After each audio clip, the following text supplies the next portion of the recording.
Welcome to Friday Night Supper Club. I'm Alicia. And I am Sarah Lynn, and Friday Night Supper Club is an amazing excuse to get together with one of your nearest and dearest and to try a recipe that you may never have tried before. We like to take a challenge every Friday night.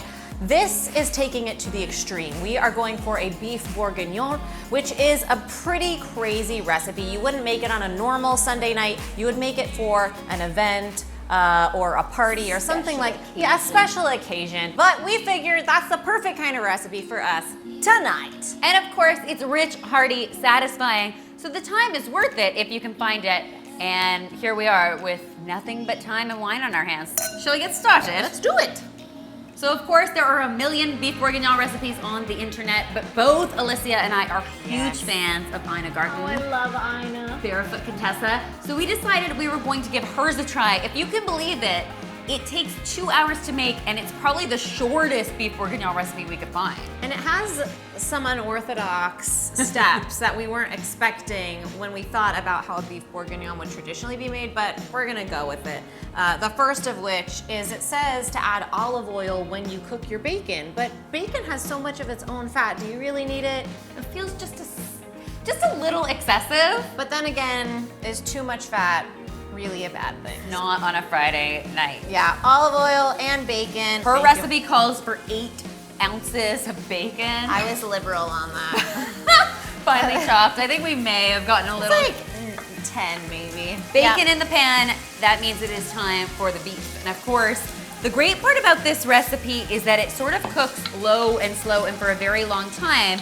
So the idea of it was, years ago, it was peasant food. So you would take the less expensive cuts of beef, the ones that were slightly less tender, less palatable, and you would cook them over a long period of time, making them more enjoyable. If you guys aren't familiar with Ina Garten and the Barefoot Contessa, she's like this uber wealthy woman who lives in the Hamptons and just looks like she has quite the life. But bless her, she also seems so sweet and like she could be just anyone's grandma. I bet I would be friends with her. So I'm just seasoning up the beef. Salt and pepper as suggested in the recipe. You want to make sure you season your beef liberally, especially when your friend over here is cooking up the bacon so you have nothing else to do. It smells so good. How about we have some wine? I'm just gonna let this cook in its own fat for a sec. Sounds like a terrible idea. No, wait, stop, don't. Ina versus Julia. That's what I'd like to hear about in the comment section. Are you a bigger Barefoot Contessa fan or are you a bigger Julia Childs fan?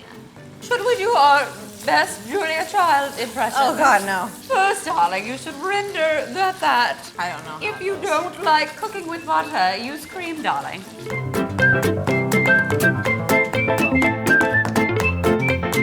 All right, beef going in. Here we go. Be careful. Oh yeah, you just back right up. This could only go badly. We're gonna lower this in a single layer is the secret. You gotta keep it on the move. And while that's happening, I'll start chopping some veggies. I don't have trouble with onions, so I'll pass these along to you. I have extreme trouble with onions. I do feel like because you're on that side of the counter, you often get sort of the hard work at the pot. The goggles are working great. I'm not getting any onion cry happening. All right, I think that we're ready to move on to the next batch. Those look incredible.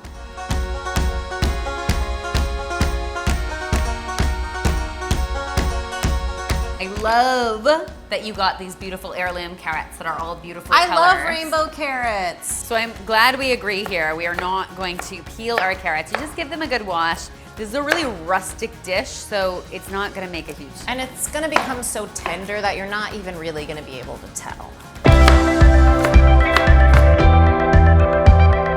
All the meat and bacon have been cooked. Things are smelling really exciting in here.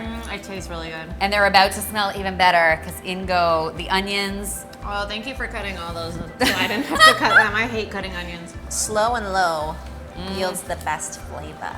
Because the oven is only gonna be at 250. That is the crazy thing, is you're absolutely right. The oven only sits at 250 while this is in there. We're gonna let those saute until that onion starts to soften up. And then the real magic happens, right?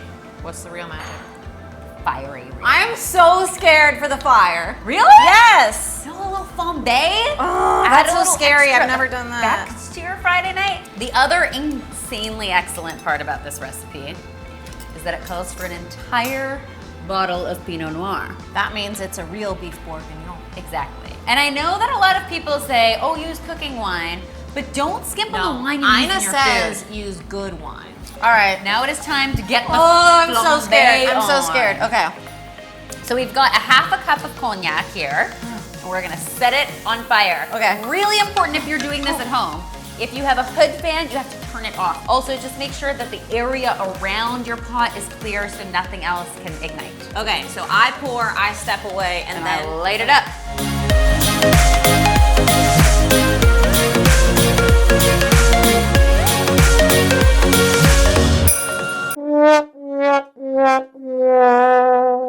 But it's just gonna burn off the alcohol, and then what you're gonna end up with is this nice sort of concentrated flavor. So that's why we don't get drunk. From it. Exactly. That's why we drink wine in the glass. Oh, it's smelling very good though. It's smelling very cognac-y. Cognac, darling. That means it's time to add the rest of the goods back into the pan. Wait, one more bite. And you want me? There's not gonna be any left. And here comes my favorite The part. entire bottle. Glug, glug, glug, glug, glug, glug, glug, glug, glug, glug, glug, glug. And then we are going to add our beef broth, 2 cups, some tomato paste. Tomato paste. We've got some thyme leaves, and you were using a really good trick to get I these know. off. I used the sieve trick, Yes. where So you good. take like a strainer and pull the stem through, and then all the leaves remain. It's great. And now I think it's just a matter of letting this come to a boil, and once it reaches a boil, you pop the lid on and you get it into the oven. All right, let's let it boil. So it is simmering. I think we're ready to lid it up and get it in the oven.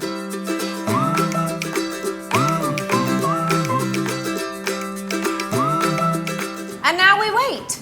An hour. An hour and 15 minutes. So far. Whatever will we do? In the spirit of efficiency, it's time to get a few other things started while that beauty is hanging out in the oven. First things first, you are cutting. Mushrooms.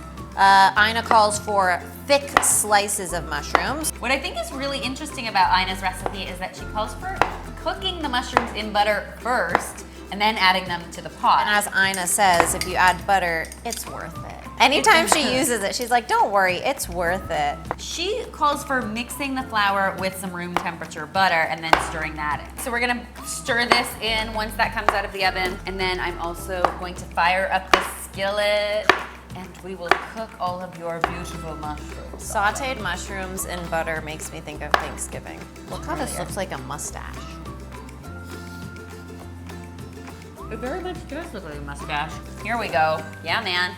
Let's season these up. I need a refill. Wine and mushrooms is great.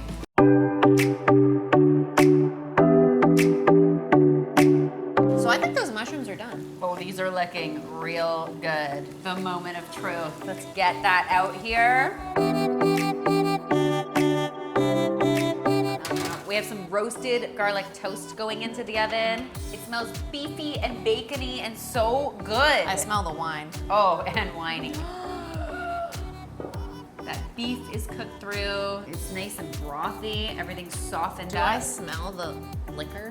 So now we're gonna add these other mixtures in. So we've got this strange butter and flour mixture. We're not quite sure why we're adding it now, but let's do it. In Ina, we trust. We've also got the lovely butter mushrooms and pearl onions, which we did not want to peel ourselves, and neither did Ina because she actually suggested frozen in the recipe. So now we have to let this come to a boil, then we'll turn it down to a simmer for about 15 minutes, and it's ready to eat. I know, it's been so long. I see bubbles. This needs to cook for another 15 minutes, if you can believe it. I think we've exercised a ton of patience already. But we want it to be great, so we're gonna wait.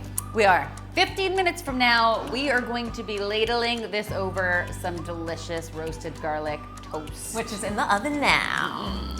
Based on the smell alone, I can tell it was worth the wait. Totally, I'm so excited. Woo, steam face, steam face. Oh my gosh. It's Just- definitely not low-cal.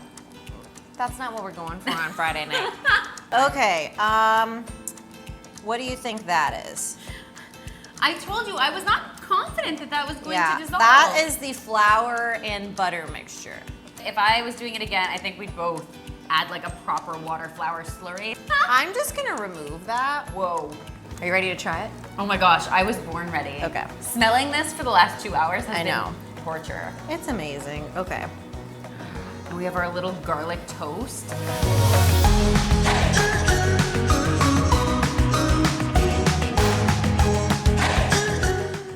Is it time to taste test? If it is not time to taste test, I'm like, It's been what so were long. we doing? Okay.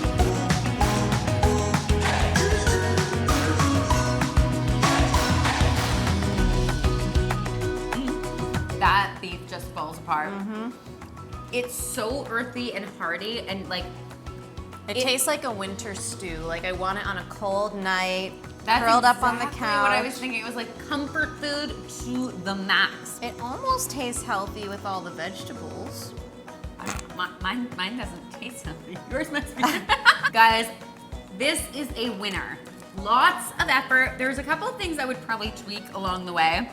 Yeah, the flour situation mostly. It's so good. And the mushrooms. I love mushrooms sauteed in butter. Oh gosh. And then when it's infused into all of the rest of the bourguignon. And the carrots.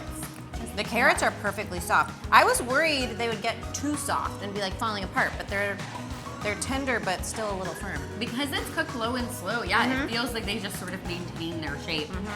And yeah, I agree. Throw onions for the win all the way. Guys, this is a hearty winter winner. I definitely recommend you give it a try. We will link the recipe in the description box below. If you enjoyed it, give this video a thumbs up. Don't forget to subscribe. And of course, you ring that notification bell so you know when a new episode of Friday Night Supper Club has been uploaded. Have a great weekend. We're gonna go enjoy this, and we'll see you next week. Cheers! Oh, we're drinking again. Maybe it's time to switch to red Red now. wine, yeah.